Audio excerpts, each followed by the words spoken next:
बहुत बहुत धन्यवाद। बहुत सुंदर भजन है। तो प्यारे धर्म साथियों, अभी हमने भजन सुना। बहुत ही सुंदर, बहुत ही विचार करने योग्य भजन है। गुरु की आज्ञा में हमें चलना चलाना चाहिए। गुरु की आज्ञा में रहेंगे तो हम हानि से बचते हैं और हमारा भले का मार्ग प्रशस्त होता है। तो बहुत सुंदर भजन है, बहुत प्रेरणादायक भजन है। तो बहुत बहुत सम्मान के योग प्यारे धर्म साथियों, हम देव शास्त्र खंड प्रथम पढ़ रहे हैं। उसमें भूमिका में तीसरा पाठ पढ़ रहे हैं भूमिका का। इस पृथ्वी के मिथ्या धर्मत और उनके प्रवर्तक तथा प्रचारक के मिथ्या मत क्या है, उनकी शिक्षा वास्तव में क्या है, असल में उनकी शिक्षा क्या है, और जो धर्म प्रचारक हैं, जो उनके प्रवर्तक हैं, उनका अपना व्यक्तित्व क्या है, उसका सही ज्ञान हमें हो। तो हमने इसके पढ़े थे कल 6 पॉइंट, और उसके बाद छठे पॉइंट में दिया है, उसके 20 पॉइंट है छठे के। उसके सब पॉइंट समझ लीजिए।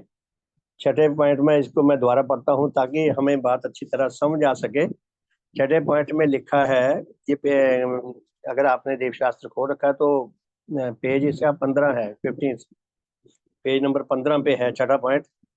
एक और सच्ची देव शक्तियों से विहीन और दूसरी ओर एक बार दूसरे प्रकार के सुखों के अनुरागी होने के कारण इस पृथ्वी के सब प्रकार के धर्म मतों के प्रवर्तकों और प्रचारकों के लिए नेचर के अटल नियमानुसार विविध प्रकार की मिथ्याओं और विविध प्रकार की अहित मूलक चिंताओं और अन्य क्रियाओं की ओर गति करना अनिवार्य था। बहुत सरल शब्दों में पूर्णिमा ने बहुत बड़ा गहरा सत्य हमारे सामने रखा है कि जितने भी मत मतांतरों के संस्थापक हैं, प्रवर्तक हैं, प्रचारक हैं, क्योंकि उनकी आत्मिक गठन में बहुत विकार है, उनकी आत्मिक गठन पूर्ण नहीं है, उनके बहुत सारे आत्मिक अंग नहीं हैं, जो अंग हैं उनकी अपनी अपनी गठन भी बिगड़ी हुई है, और सब के सब सुख रागों से ग्रस्त हैं, आत्मंधकार से ग्रस्त हैं, घृणाकारी हैं। ऐसी आत्मिक अवस्था रखकर उनके लिए ये आवश्यक हो जाता है कि वह विविध प्रकार की मिथ्याओं और विविध प्रकार की अहितमूलक चिंताओं और अन्य क्रियाओं की ओर गति करें। आत्मिक विकारों के कारण जो भी आत्मिक विकारों में बुरी तरह ग्रस्त है, उसके लिए ये अनिवार्य है कि वो मिथ्या मूलक, हित मूलक, पाप मूलक, नीच सुख मूलक, नीच घृणा मूलक क्रियाएं करेगा, गतियां करेगा, विचार करेगा। तो ऐसे लोग जिनकी आत्मिक गठन अधूरी थी, विकार युक्त थी, निसुख रागी थे, नीच घृणाकारी थे, उन्होंने चाहे किसी मत को, किसी धर्म को कहकर स्थापित कर लिया तथाकथित धर्म को, लेकिन उनका जो असली कैरेक्टर ये था, इसलिए वो धर्म के माध्यम से भी उन्होंने अपनी जो उनका मूल चरित्र है उसके अनुकूल उन्होंने शिक्षा के नाम पर ऐसी बातें फैलाई, ऐसी शिक्षा दी जो असल में उनकी निज सुखों की तृप्ति में सहायक हो सके। तो इसमें भगवान ने 20 इसके उपबिंदु उप पॉइंट दिए हैं, समझिए इसी छठे के अधीन। तो मैं पहला द्वारा पढ़ता हूँ कि ऐसे व्यक्तियों ने अपने आप को व किसी अन्य सत्य व कल्पित अस्तित्व को झूठ मूठ का देवता व देवी बताकर अपनी व उसकी पूजा का प्रचार किया था। कि ऐसे जिनका आत्मिक त्रुटियों से, विकारों से बुरी तरह ग्रस्त है, चाहे उन्होंने मत के नाम पे, धर्म के नाम पे एक मत चला लिया, लेकिन उनका जो मूल प्रवृत्ति है वही बाहर आ रही है, तो उसके द्वारा भी उन्होंने धर्म के नाम पे भी पाप मूलक उन्होंने शिक्षा दी है, जो निसुख रागों के तृप्ति में उनके काम आए। तो ऐसे लोगों ने कल्पित अस्तित्वों को, जो अस्तित्व हुए नहीं थे, या जो सचमुच के अस्तित्व तो थे लेकिन उनके अंदर देवी होने का या देवता होने की कोई योग्यता नहीं थी, झूठ मूठ उनके अंदर ये बात फैलाकर उनकी पूजा का प्रचार किया कि इनकी पूजा किया करें। दूसरी बात, अपने आप को व किसी अन्य कहलाने वाले देवता को सूर्य, चंद्र, पृथ्वी, अग्नि, जल, वायु का अधिष्ठाता व शासनकर्ता बताकर मिथ्या का प्रचार किया। या तो अपने आप को उन्होंने कहा कि मैंने सूरज बनाया है, मैंने चांद बनाया है, मैंने दुनिया बनाई है, या अपने अपने जिसको वो अपने लिए पूज्य मानता था उसको उन्होंने इसका अधिष्ठाता कह करके इसने दुनिया बनाई है, सब इसका प्रचार करें, इसकी पूजा किया करें, ऐसी मिथ्या फैलाई। तीसरी बात, अपने आप को व किसी अन्य कहलाने वाले देवता की अजीवित लोकों और उद्भिद पशु और मनुष्य आदि जीवित अस्तित्वों का सृष्टा व उत्पन्नकर्ता रचनाकर्ता बताकर मिथ्या का प्रचार किया। फिर ऐसे अस्तित्वों को बताया कि इन्होंने ये स्थूल दुनिया बनाई है और वनस्पति जगत, पशु जगत और मनुष्य जगत में जीवित अस्तित्व बनाए हैं, उनका ये उत्पन्न करता है, उनका ये पालन करता है। इस प्रकार मिथ्या का प्रचार किया कि उसकी पूजा किया करें। चौथा पॉइंट, अपने आप को व किसी अन्य कहलाने वाले देवता को, देवता होना एक और अलग स्टैंडर्ड है और देवता कहलाना अलग बात है। अपने आप को व किसी अन्य कहलाने वाले देवता को झूठ मूठ सर्वज्ञ अंतर्यामी त्रिकालज्ञ सर्वदर्शी आदि बताकर मिथ्या का प्रचार किया। तो झूठ मूठ मिथ्या का प्रचार किया, उनके अंदर जो गुण नहीं थे वो उनके सिर मर दिए कि ये इनके अंदर गुण है।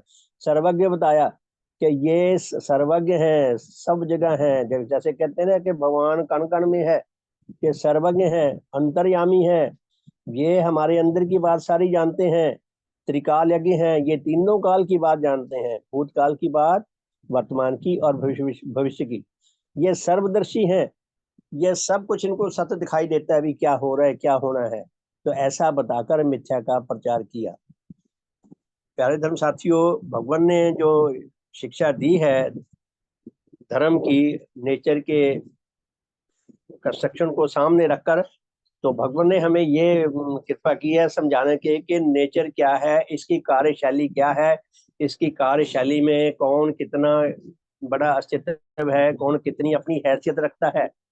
तो हैसियत की दृष्टि से ना तो कोई सर्वज्ञ हो सकता है नेचर के सिवाय, ना कोई अंतर्यामी हो सकता है, क्योंकि ज्ञान किसी के अंदर आने का जो एक प्राकृतिक जो सिस्टम है उसके थ्रू ही ज्ञान आता है, और ज्ञान समय के साथ साथ बढ़ता रहता है। एकदम कोई सर्वज्ञ नहीं हो सकता, ना कोई तरीका अलग हो सकता है तीनों कालों का ज्ञान रखने वाला, ना कोई सर्वदर्शी हो सकता है। नेचर की जो कार्यशैली है, नेचर का जो सिस्टम काम करता है, उसमें विकास क्रम के अंतर्गत धीरे धीरे धीरे धीरे कोई अस्तित्व विकसित होता है, उसमें इन बातों का होना असंभव है। तो पांचवें बिंदु पे भगवान क्या फरमाते हैं, अपने आप को व किसी अन्य कहलाने वाले देवता को सर्वशक्तिमान, सर्व सामर्थ्यवान, कादिर मुतल्लक, आल माइटी आदि बताकर मिथ्या का प्रचार किया। कईयों ने तो अपने आप को या किसी कहलाने वाले अन्य अस्तित्व को देवता बताकर उसके ऊपर वो मिथ्या गुण मढ़ दिए कि ये सर्वशक्तिमान है, सारी शक्तियां इसके अंदर निहित है, सर्व सामर्थ्यवान है, ये सब प्रकार के काम कर सकता है, ऐसा कोई काम नहीं है जो ना कर सके। कादिर मुतल्लक या आल माइटी है कि सर्वशक्तिमान है, जो ये आदेश देता है, जो ये कार्य करता है, इसका कोई चैलेंज नहीं कर सकता। इस तरह की बातें बताकर उन्होंने मिथ्या का प्रचार किया। छठी बात, अपने आप को व किसी अन्य कहलाने वाले समझबूझ विशिष्ट देवता को नाना अंगों से विशिष्ट किसी जीवित जड़ शरीर से पूर्णतः रहित और केवल निराकार रूपधारी बताकर मिथ्या का प्रचार किया। तो कईयों ने ऐसा मिथ्या का प्रचार किया कि ये जो उपास्य है ये स्थूल शरीरधारी नहीं है, ये केवल शक्ति पुंज है, इसके अंदर स्थूल शरीर नहीं है। तो भगवान ने नेचर क्या है उसमें आता है ना कि नेचर के अंदर जितने भी अस्तित्व है, ऐसा कोई अस्तित्व नहीं, ऐसे किसी अस्तित्व का कभी कोई प्रमाण नहीं मिला, कभी कोई प्रमाणित नहीं हो सका कि ये केवल शक्ति में है। केवल शक्ति में अस्तित्व जो है वो केवल गप है। अगर कोई केवल शक्ति में अस्तित्व कहता है वो जांच के दायरे में नहीं आ सकता। जांच के दायरे में कौन सी चीज नहीं आती, कौन सा अस्तित्व नहीं आता, जो गप हो, जो असल अस्तित्व है वो जांच के दायरे में आ सकता है। तो ये बताया कि ऐसा कोई अस्तित्व नहीं कि सचमुच का अस्तित्व हो, जीवित अस्तित्व हो और स्थूल शरीर रहित हो, केवल शक्तिमय हो। ऐसा भी कोई अस्तित्व नहीं जो केवल स्थूल शरीर हो, शक्तिमय ना हो। तो भगवान हमें बिल्कुल क्लियर करते हैं। अगर हमें नेचर का ये रूप समझ आ जाए तो हमें धर्म की शिक्षा बड़ी सरलता से, बड़ी सिस्टमेटिकली, आसानी से समझ आ सकती है। साथ में बिंदु में कहा है कि अपने आप को व किसी अन्य कहलाने वाले देवता को झूठ मूठ सारी नेचर का शासन करता व प्रभु व राजा व मालिक कुल व रब व लाड आदि बताकर मिथ्या का प्रचार किया। कईयों ने अपने आप को और कईयों ने किसी तथाकथित देवता को सारी दुनिया का मालिक बताकर, भगवान बताकर, प्रभु बताकर, राजा बताकर के सारी दुनिया का ये स्वामी है, मिथ्या का प्रचार किया। सारी दुनिया का स्वामी केवल दुनिया खुद है, नेचर खुद है। बाकी हम सब नेचर के अधीन हैं, नेचर के दास हैं, उसके नियमों के भार के नीचे दबे हुए हैं। नेचर के नियमों के अनुसार ही हम शिक्षक शिक्षक कर या खुशी खुशी जीने के लिए विवश हैं। नेचर का मालिक कोई नहीं है, हम सब नेचर के नियमों के अधीन हैं। 8वां बिंदु, अपने आप को व किसी अन्य कहलाने वाले देवता को इस पृथ्वी के मनुष्यों के मरने के अनंतर उनके पापों का झूठ मूठ विचार करता और दंडदाता बताकर मिथ्या का प्रचार किया। फिर कईयों ने ऐसे ऐसे दाता का, ऐसे दंडकर्ता का, दंडदाता का कहकर संबोधित किया कि जब मनुष्य मर जाता है तो जितने उसने पाप कर्म किए हैं उनका हिसाब किताब लगाकर उसको दंड देता है। ये ऐसा भी कुछ नहीं है। दंड तो नेचर में तभी शुरू हो जाता है जब भी हमने कोई नीच चिंता की, जब भी हल्की सी कोई बुरी बात सोची, तभी हमारे अंदर हमारी आत्मा का पतन होना शुरू हो गया। और ये क्रम अगर लगातार चलता रहेगा तो हम खत्म हो जाएंगे एक दिन। ऐसा कोई ये काल्पनिक गप्पे हैं सारी जो उन्होंने दी हैं। जैसा उनका व्यक्तित्व था, मूल रूप से जितने भी संस्थापक थे, जितने भी धर्म प्रचारक थे तथा कथित मतांतरों के, क्योंकि सबके सब प्रकार की आत्मिक विकारों से बुरी तरह भरे हुए थे, इसलिए वो जानबूझकर भी और अज्ञात रूप में भी मिथ्या और हानिकारक चिंताएं और गतियां करने के लिए विवश थे। ऐसी ही वो शिक्षा देंगे। तो आगे 9th पॉइंट में क्या लिखा है, अपने आप को व किसी अन्य कहलाने वाले देवता को इस पृथ्वी के लोगों के मरने के अनंतर उनके भले कर्मों का झूठ मूठ पुरस्कार दाता बताकर मिथ्या का प्रचार किया।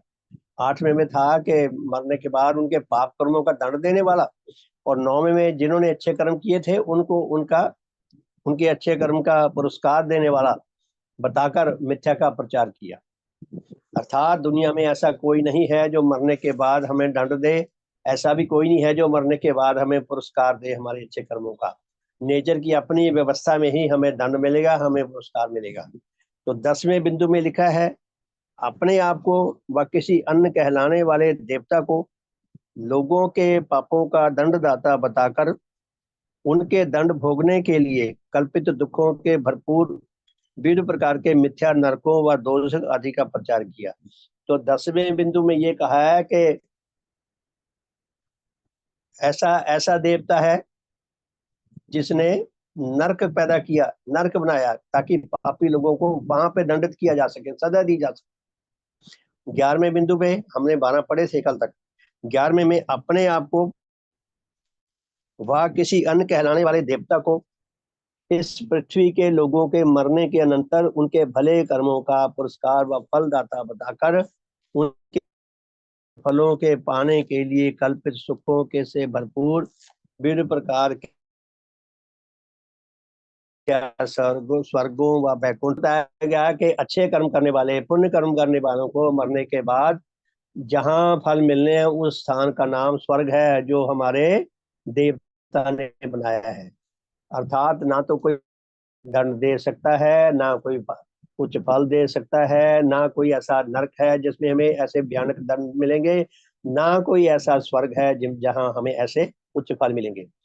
तो अगले पॉइंट पढ़ते हैं 12वां, अपने आप को व किसी अन्य कहलाने वाले देवता को इस पृथ्वी के लोगों के मरने के अनंतर उनके पापों का हिसाब रखने वाला और उनके पापों के लिए शारीरिक महा कष्टदायक विविध प्रकार के दंडों का देने वाला बताकर नाना प्रकार की मिथ्याओं का प्रचार किया। पुण्य भगवान ने एक एक बिंदु का जो सूक्ष्म अंश है उसको भी एक अलग पॉइंट बनाकर उसको बताया हमें। तो इसमें क्या बताया 12वें में कि अपने आप को व किसी अन्य कहलाने वाले देवता को या तो खुद को बताया कि मैं ये कर सकता हूँ, या बताया कि ये कर सकते हैं। किसी अन्य को देवता बताकर बताया कि मरने के बाद उनके पापों का हिसाब किताब रखने वाला ये ऑफिसर है।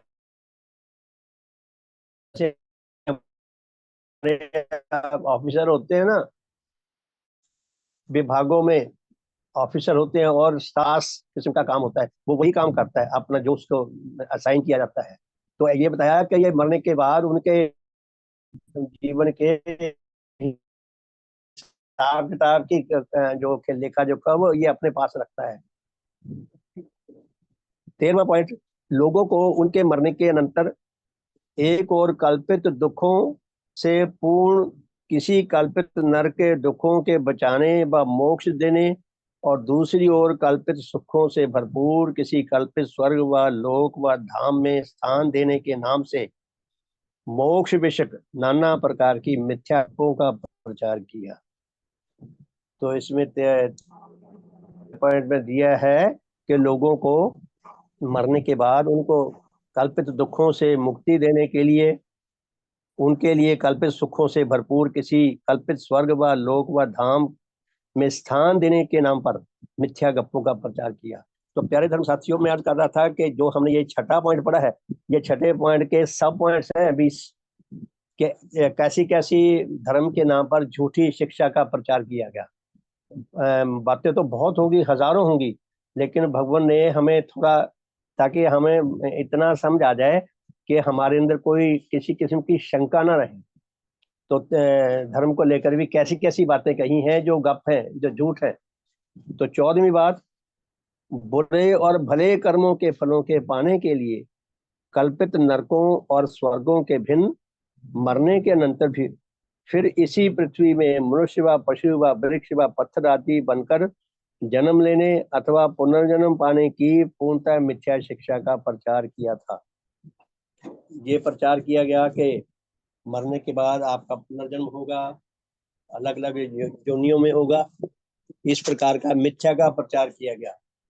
साइंस का जो विषय है जीव विज्ञान बायोलॉजी, उसमें देखें कितना उन्होंने स्पष्ट किया है कि जो एक बार मर गया वो दोबारा जिंदा नहीं हो सकता।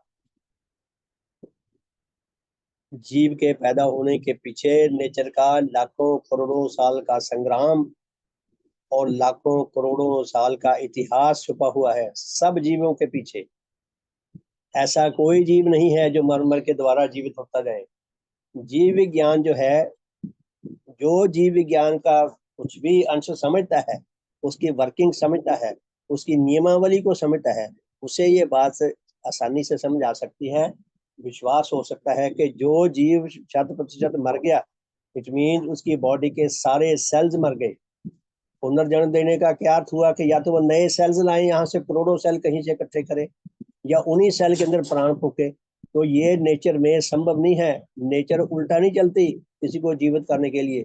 नेचर में किसी भी जीव के पैदा होने का निश्चित जो जीव विज्ञान के अनुसार जो निश्चित जो विधि है उसके अनुसार एक क्रमिक विकास के अंतर्गत एक जीव नया पैदा होता है। हर बार नया जीव पैदा होता है, पुनर्जन्म नहीं होता। ये भगवान हमें स्पष्ट करना चाहते हैं। फिर आगे दिया है 14वां पॉइंट, बुरे और भले कर्मों के फलों के पाने के लिए कल्पित नरकों और स्वर्गों के भिन्न मरने के अनंतर फिर इसी पृथ्वी में मनुष्य व पशु व वृक्ष व पत्थर आदि बनकर जन्म लेने अथवा पुनर्जन्म पाने की पूर्णतः मिथ्या शिक्षा का प्रचार किया। सॉरी, मैं द्वारा बोल गया ये पॉइंट। यानी कि कई पुनर्जन्म हो जाता है, पुनर्जन्म ले सकते हैं, और पुनर्जन्म को भी दंड बताया। कि पुनर्जन्म से बार बार जन्म लेने से मुक्ति, सच्ची मुक्ति बताया कि पुनर्जन्म जो लेता है वो दंड भुगतता है। तो ये बताया है पुनर्जन्म इम्पॉसिबल है नेचर के सिस्टम के अनुसार, और वैज्ञानिक विधि के अनुसार जो गप है वो जांच के दायरे में भी नहीं आता, उसकी जांच पड़ताल भी नहीं हो सकती। जिसकी जांच पड़ताल ना हो सके उसको छोड़ देना चाहिए, फालतू में अपने मन मस्तिष्क पे बोझ नहीं लेना चाहिए, क्योंकि ना तो वो जांच के दायरे में आएगा, ना हमारा कोई उस पर विश्वास बनेगा, ना हमें उससे कोई लाभ होगा। हानि जरूर हो सकती है कि हमारा दिमाग ही घूम जाए, पगलाटी हो जाए। तो 15वां पॉइंट क्या कहते हैं भगवान, यह जानकर कि इस पृथ्वी के करोड़ों लोग, अब देखिए मानवीय जो दुर्बलता है, इसमें मानवीय दुर्बलता का इसके अंदर संकेत दिया गया है कि यह जानकर कि इस पृथ्वी के करोड़ों लोग पुत्र पौत्र धन धरती खेतों में पैदावार गाय बैल बकरी भेड़ आदि विविध प्रकार के उपयोगी पशुओं की वृद्धि आरोग्यता विवाह लड़ाई में जय शत्रुओं के नाश आदि विविध प्रकार की कामनाएं रखते हैं। करोड़ों लोग ऐसी नीच आकांक्षाएं रखते हैं, कामनाएं रखते हैं। तो जो ये धर्म प्रचारक हैं या धर्म संस्थापक हैं, मनुष्यों की इन दुर्बलताओं को भुलाने के लिए उन्होंने इस प्रकार की बातें कही, इस प्रकार की शिक्षा दी, ताकि उनसे ज्यादा पैसा आता जा सके। और कई बार अज्ञानतावश भी कही बातें। तो क्या कहते हैं कि ये कामनाएं रखते हैं ऐसी, और वह अपनी इन कामनाओं के पूरा होने के निमित्त बहुत गहरी लालसाएं रखते हैं।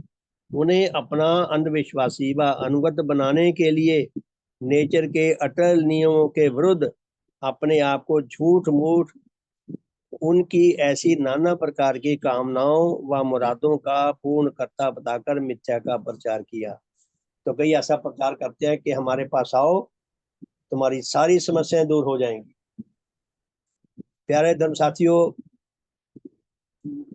मैं इस पे क्या कहते हैं, ज्योतिष पे बिल्कुल विश्वास नहीं रखता। मुझे ये कभी बात ये समझ नहीं आई कि जो ज्योतिषी है वो किस आधार पर बता सकता है कि 10 साल बाद 20 साल बाद आपके साथ क्या होगा। अनुमान तो हम लगा सकते हैं किसी के जीवन को देखकर भी, इसका व्यवहार क्या है, इसका स्वास्थ्य कैसा है, इसकी उम्र कैसी है, इसकी फाइनेंशियल पोजीशन कैसी है और इसकी बैकग्राउंड कैसी है, उस हिसाब से 10 साल बाद इसका क्या बनेगा, वो भी हमारा अनुमान है। और जिनकी सोच अच्छी होती है, जो जो स्थिति का आकलन करके सही परिणाम निकाल सकते हैं, उनका अनुमान भी कई बार सच होता है। लेकिन हम ज्योतिष नहीं लगा सकते कि आज ज्योतिष का मतलब हमने बिना कुछ ये नेचर के नियम पूरे किए, जिन नियमों के आधार पर हमें ज्ञान मिल सकता है, बोध मिल सकता है, किसी विषय का सत्य ज्ञान सत्य बोध मिल सकता है, उन नियमों के बिना हमें ये पता लग जाए कि 10 साल बाद 20 साल बाद क्या होगा इनके साथ, ये मुझे कभी विश्वास नहीं। ना मैं कभी किसी ज्योतिष के पास गया, ना मैंने किसी को नजदीक फटकने दिया, क्योंकि मुझे ये कभी ये बात समझ नहीं आई कि ऐसा कौन सा चमत्कार होगा इनके अंदर जो कोई बता दे कि 20 साल बाद 30 साल बाद क्या होगा। तो भगवान क्या हमें स्पष्ट करना चाहते हैं कि सत्य विश्वासी बनो, सत्य के समर्थक बनो। सत्य विश्वास जो है यही सच्चा विश्वास है, यही हमारे अंदर सूझबूझ बढ़ाता है, यही हमारे अंदर हमें सेल्फ रिस्पेक्ट फील कराता है, यही हमें हमारे अंदर आत्म बल पैदा करता है, यही हमें हानि से बचाता है। तो भगवान हमारे अंदर सत्य विश्वास जमाना चाहते हैं।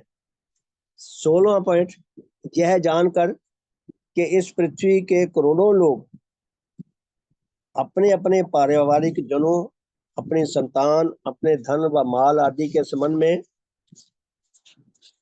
किसी प्रकार की हानियां नहीं चाहते, और ऐसी किसी भी हानि के लिए अपने भीतर भय व डर का भाव रखते हैं, उन्हें डराकर अपने अंधविश्वासी व अनुगत बनाने के निमित्त शाप बद्दुआ कर्स आदि के नाम से नेचर के अटल नियमों के विरुद्ध अपनी शक्ति के द्वारा उनकी ऐसी हानियों के करने के विषय में झूठे ड्रामों का प्रचार किया।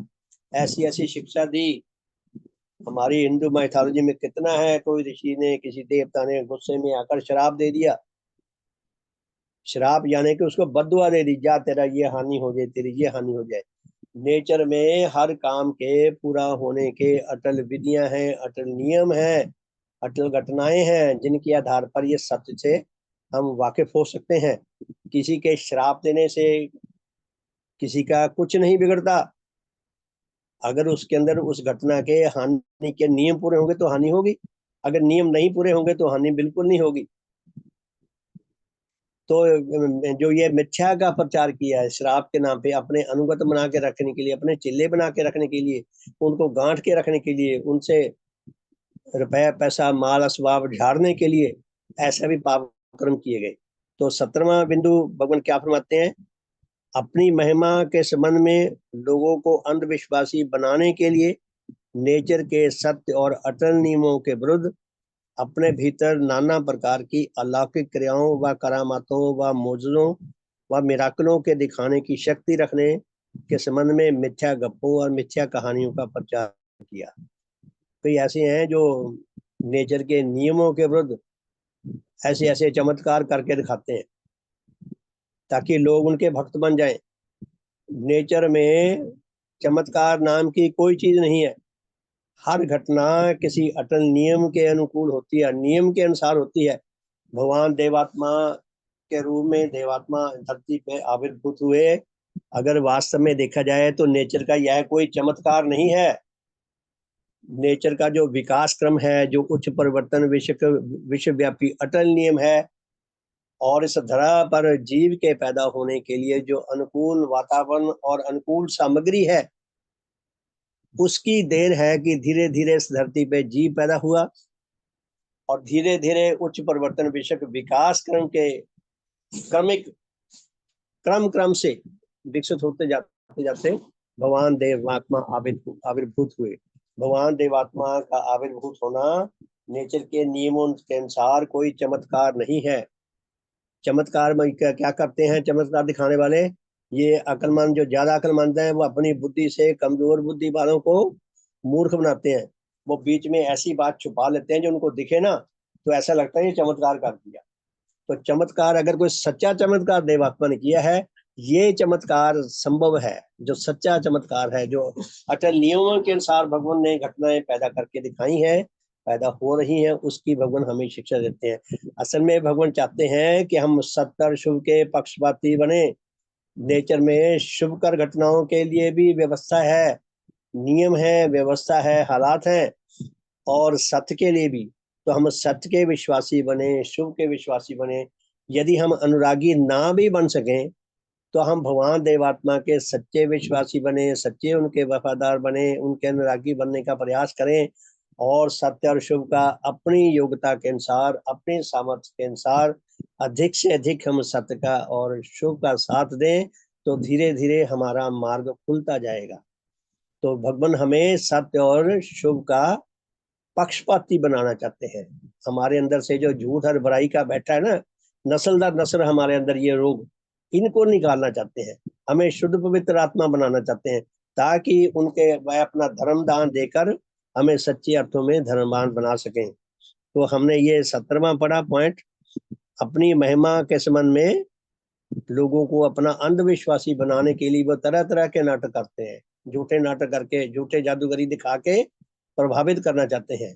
तो किसी के ऐसे प्रभाव में नहीं आना चाहिए। चमत्कार के नाम पर कोई हमें मूर्ख बना के ठग के ले जाए। तो 18वां बिंदु है, लोगों को अपनी महिमा के संबंध में अंधविश्वासी और अपना अनुगत बनाने के निमित्त अपने व किसी कहलाने वाले अन्य विशेष विशेष जनों की उत्पत्ति और मृत्यु के संबंध में नेचर के अटल नियमों के विरुद्ध विविध प्रकार की पूर्णतः मिथ्या कहानियां और गप्पों का प्रचार करते हैं। देखें कितनी मिथ्या कहानियां, कितनी गप्पे हैं, इतने टीवी सीरियल आते हैं, देखना मुश्किल हो जाता है। मेरा तो सिर भारी हो जाता है। जिन जो बातें नेचर में संभव ही नहीं, वो ऐसी संभव कर करके दिखा रहे हैं। आज के मनुष्य ने इतना मिथ्या अनुरागी है, इतना अशुभ अनुरागी है कि विज्ञान जो हमें सत्य का मार्ग हमारा प्रशस्त करता है, उसको भी मिथ्या में प्रयोग कर रहा है। विज्ञान के द्वारा जो काल्पनिक गप्पे हैं उनको भी सच बनाने के लिए तरह तरह के उसके अंदर टेक्निक यूज करके उसको कोशिश करते हैं कि वो घटना को सत्य बनाकर दिखा दे। देखें हमारे धार्मिक सीरियल्स में कितनी कुछ ऐसी बातें। तो भगवान क्या फरमाते हैं, एंटरटेनमेंट के लिए देखना और चीज है, लेकिन हम उन पे विश्वास करने लग जाए कि किसी ने उंगली पे पहाड़ उठा लिया था, किसी ने सूरज मुंह में डाल दिया था, ये कोरी गप्पे हैं। अगर मान भी लिया जाए उठा लिया, उससे लाभ क्या हुआ, उससे हित क्या हुआ? जो वास्तविक हित आता हो, जो आध्यात्मिक हित आता हो, ऐसी क्या बात थी? तो वो सारी गप्पे, उनसे हमें निकलना है, उनको अपने ऊपर हावी नहीं होने देना। 19वां पॉइंट इसमें लिखते हैं भगवान, लोगों को कल्पित नरकों व उनके भिन्न पुनर्जन्म व आवागमन आदि के कल्पित दुखों से मोक्ष पाने के संबंध में विविध प्रकार की अन्य मिथ्या बातों, यथा मिथ्या तीर्थों, मिथ्या जपों, मिथ्या तपों, मिथ्या व्रतों, मिथ्या भजनों, मिथ्या पाठों, मिथ्या वेशभूषा और नाना प्रकार के आडंबरों आदि का प्रचार किया। आज भी व्हाट्सएप पे, फेसबुक पे ऐसे आते रहते हैं कि आपके मन की इच्छा पूरी होगी, आप ऐसे ऐसे व्रत करो, उस पेड़ को इतने बजे धागा बांधो, उसको ऐसे ऐसी मिथ्या बातें बहुत आती हैं, सूरज को पानी दो, और ऐसी ऐसी बातें आती हैं, कितने व्रत आते हैं। तो ये नेचर में हर काम के होने की एक निश्चित विधि है। जब तक निश्चित विधि ना पूरी की जाए तब तक वो काम नहीं हो सकता। तो ये मैं कहीं तीर्थों पे जा जाके स्नान करने से मेरी मुक्ति हो जाएगी, या मैं एमए पास हो जाऊंगा, या मेरा कोई रोग चला जाएगा कहीं जाके, ऐसे तो ये सारी बातें मिथ्या हैं। हमें सत्य का पक्षपाती होना चाहिए। जो किसी कार्य को करने की कोई मनवांछित फल पाने की जो निश्चित विधियां हैं, जब तक हम उनको शुरू नहीं करेंगे, जब तक हम उसका प्रयास नहीं करेंगे, जब तक हम उनके आगे नहीं बढ़ेंगे, तब तक हमें उच्च फल मिलने की आशा नहीं हो सकती। तो भगवान ने इस प्रकार की ये 20 बातें दी है। तो उसके बाद फिर ये 20 बातें छठे पॉइंट के अधीन है, उनके सब पार्ट हैं ये, सब पार्ट्स हैं ये, कि धर्म के नाम पर कितनी मिथ्या, जानबूझकर भी, अनजाने में भी, बुरी नीयत से भी, अच्छी नीयत से भी बुरी, ऐसी ऐसी मिथ्या मूलक बातें कही हैं जिनसे हमारी आत्मा की हानि ही हानि होती है, हमारा आत्मबल घटता है। बार बार हम तीर्थों पे घूमते रहें, बार बार हम कहीं जाके माथा टेकते रहें अपने किसी इच्छा की पूर्ति के लिए, हमारा आत्मबल घट जाएगा, हमारा आत्मविवेक भी कमजोर हो जाएगा। तो भगवान हमारे अंदर आत्मबल बढ़ाना चाहते हैं, हमारे अंदर विवेकशीलता बढ़ाना चाहते हैं, हमें सजग करना चाहते हैं, हमें सत्य और शुभ के मार्ग पर ले जाना चाहते हैं। तो हमारा कितना बड़ा सौभाग्य है कि हमें ऐसे सतगुरु मिले। तो आगे जो है फिर कल पढ़ेंगे जी। बहुत बहुत धन्यवाद। 6 पॉइंट और 6 के आगे सब 20 पॉइंट पढ़ लिए। तो मैं आशा करूंगा कि आप एक बार पुनः घर पे पढ़कर आए और हम थोड़ा चिंतन करें, अभ्यास करें, हमें ये पता हो कि ये बात ऐसी क्यों है, भगवान क्या प्रमाणित करना चाहते हैं। कई बातें, कई पॉइंट्स आपस में मिलते जुलते से लगते हैं, उनमें भेद है। जब हम थोड़ा सा संग्राम करेंगे तो हमें स्पष्ट होता है कि इनमें भेद क्या है। नहीं तो 4-6 पॉइंट बिल्कुल एक ही लगते हैं, कि एक ही पॉइंट बार बार पढ़े जा रहे हैं। भगवान की जो शिक्षा है ये बहुत सूक्ष्म है, ये बहुत अच्छे मन मस्तिष्क वालों के लिए है, जिनका हृदय बहुत सुंदर हो, जिनका मस्तिष्क बहुत सुंदर हो, योग्य हो, उनको ये शिक्षा समझ आ सकती है। और हम सबका बहुत बड़ा सौभाग्य है कि हमें इस लायक समझा गया, हमें अधिकारी समझा गया। जिन जिन सहायकारी शक्तियों ने, जिन धर्म साथियों ने, भगवान ने, जिसने भी हमारे ऊपर कृपा की, हमारे पूर्वजों ने कृपा की, कोई हमें ऐसी धर्म की पूंजी दे दी कि हमें अधिकारी समझा गया और भगवान के श्री चरणों में हमें लाके खड़ा कर दिया गया। तो हमारा ये बहुत बड़ा सौभाग्य है, हम इस सौभाग्य को महसूस कर सकें। भगवान की ये जो शिक्षा है ये 100% तर्क मूलक है, नेचर मूलक है, विज्ञान मूलक है। विज्ञान मूलक वो, क्योंकि नेचर के नियम अटल हैं, उनकी विधियां अटल हैं, कार्य करने की विधियां अटल हैं, उनके फल अटल हैं। अगर वो अटल है, 100% विश्वसनीय है, तभी उनकी वैज्ञानिक जांच हो सकती है। अगर नेचर के नियम ही कभी कुछ परिणाम आ गया, कभी कुछ आ गया, तो वैज्ञानिक विधि के द्वारा उसका टेस्ट भी नहीं किया जा सकता। तो टेस्ट इसीलिए हो सकता है क्योंकि वो 100% विश्वसनीय है। तो प्यारे धर्म साथियों, भगवान ने बड़ी कृपा की है, कितना संग्राम किया होगा। हम सोचें जरा, भगवान के प्रति अपने मन में श्रद्धा भी जगाएं कि भगवान ने ये ग्रंथ लिखना कितना कठिन होगा, कितना कठिन है, सचमुच में बहुत कठिन है। ऐसा लगता है जैसे भगवान ने हिमालय पहाड़ लाके हमारे सामने रख दिया। इस पुस्तक में 100 सवा 100 पेज की पुस्तक है, जैसे हिमालय पहाड़ रख दिया। आप वो पुस्तक पढ़े हैं, छोटी सी पुस्तक है, सिद्धांत दर्पण, तो पता चलता है भगवान के देव हृदय की, भगवान के देव हृदय के जो मार्मिक बोध है, कितने सूक्ष्म बोध है, उनका हमें थोड़ा सा पता चलता है। जब गहरे संग्राम के द्वारा हम पढ़ते हैं तो हम सबका शुभ हो, सबका भला हो। आप में से कोई धर्म साथी कोई कुछ भाव प्रकाश करना चाहता है, कुछ बताना चाहता है, तो उसका स्वागत है। कुछ प्रश्न पूछना चाहते हैं तो उसके लिए भी प्रयास कर सकते हैं कि किसी प्रश्न को मेरे समझ आएगा तो मैं उत्तर दूंगा, नहीं तो और धर्म साथियों से पूछ के सलाह करेंगे, कोई और उत्तर दे सकता है। आप कोई प्रश्न पूछना चाहते हैं तो वो भी पूछ सकते हैं, कुछ अपने मन में बात आई हो वो कहना चाहते हैं तो उसके लिए भी आपका स्वागत है। सबका शुभ हो, सबका भला हो।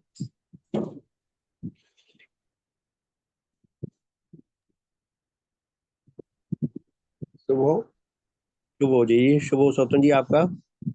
जी श्रीमान जी, मेरा एक प्रश्न है कि जो जड़ पदार्थ है इनमें भी आत्मा होती है क्या? हैं जी?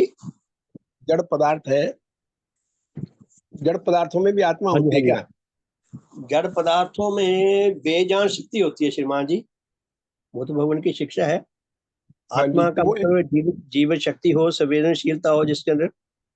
जी जीवनी शक्ति, पौधों में जीवनी शक्ति होती है। भगवान ने जीवनी शक्ति और पौधों में जीवनी शक्ति कहा है, और फिर जी पशुओं में जाके उसका स्तर और ऊंचा हो जाता है, और फिर मनुष्यों में जाके और ऊंचा हो जाता है। इसी जीवनी शक्ति का जब देवात्मा में पहुंच गई तो देवात्मा के जाके अंदर जाके वो देवात्मा कहलाई। हमारे जी अंदर जो आत्मा है हम इसको देवात्मा नहीं कह सकते, तो उनका ठीक है। स्तर है जीवनी शक्ति का। तो बेजान अस्तित्वों में बेजान है जी। हाँ, एक उदाहरण दिया था श्रीमान जी, वो क्या नाम, कोई धातु है उसमें, अगर उससे हम किसी मीटर से कनेक्ट करें और उस पे चोट करें तो वो कुछ ऐसा दर्शाती है कि इसमें भी। हाँ, वो भगवान ने भी लिखा है, ये वैज्ञानिकों ने खोजी। देखिए, मैं आपकी बात समझ गया। वैज्ञान जी वैज्ञानिकों ने जो खोजें करी हैं उनके अनुसार जीवनी शक्ति एकदम एक बार नहीं बन गया। जी वो धीरे धीरे धीरे जीवनी शक्ति कहाँ कहाँ से बेजान धातुओं में आई होगी। जी ये रमानी जी आवाज मेरी रिपीट हो रही है। हाँ जी, श्रीमान जी शुभ हो। आवाज श्रीमान सत्तम जी शुभ हो। श्रीमान जी शुभ श्रीमान जी। को स्पष्ट किया आत्मा की परिभाषा में ही भगवान ने कि जी मनुष्य में तो ये हमारा कंफ्यूजन जो है रोजमर्रा का वो दूर नहीं हो रहा। वो वहां आत्मा नहीं कहलाती। उन्होंने कहा वह जीवनी शक्ति जो भौतिक जगत से विकसित होते होते पहले वनस्पति जगत फिर पशु जगत में आई और उसके बाद मनुष्य में आकर के वे मनुष्य का आत्मा कहलाता है। तो आत्मा मनुष्य में कहलाती है, बाकी में वो जीवनी शक्ति है। भौतिक पदार्थों में भी थोड़ी बहुत ही जीवनी शक्ति वो होती है, वहीं से विकसित होकर वो जीवनी शक्ति पहले वनस्पति में आई और वहीं से विकसित होकर पशु में आई, फिर मनुष्य में आई। मनुष्य में उस जीवनी शक्ति का विशेष नाम है आत्मा। वहां आत्मा नहीं कहते, उसमें भौतिक पदार्थों में मनुष्य में आत्मा कहते हैं। ये भगवान की परिभाषा है ये।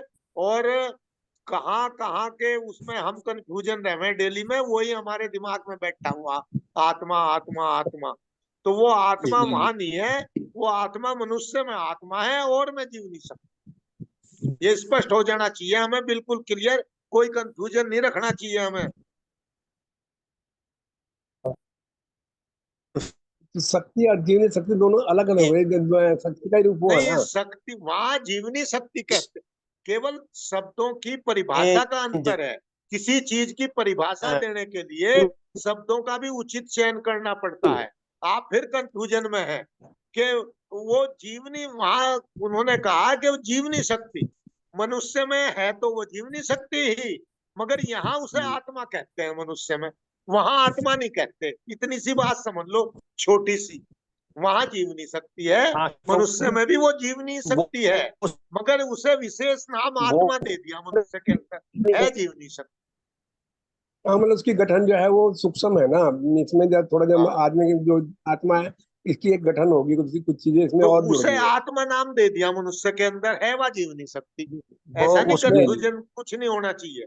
वह जीवनी शक्ति है, वहां से होते होते मनुष्य में आई, और मनुष्य में जो है, मनुष्य में उसे विशेष नाम दिया आत्मा। वहां आत्मा नहीं कहते, और कुछ नहीं है। बिल्कुल कंफ्यूजन होने की जरूरत नहीं।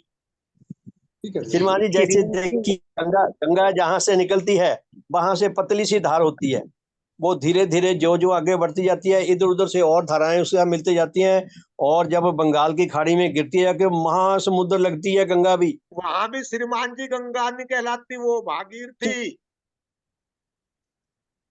हाँ, और उसी अलकनंदा, तरह जो दो धाराएं जब आकर के फिर वो देव प्रयाग में मिलकर वहां से गंगा नाम पड़ा उसका, तब आगे आकर के गंगा है। और गंगा का स्रोत, गंगा कहीं से नहीं जी जी निकलती, भागीरथी और वो निकलती है अलकनंदा, और आगे हाँ जी, आकर वहीं के से उसे मिलकर गंगा आके गंगा कहा। कहलाती है। तो हाँ, उसी तरह है, जीवनी शक्ति ने जब कहीं पहला कदम उठाया होगा तो क्या सोच रहे हो, वही से वो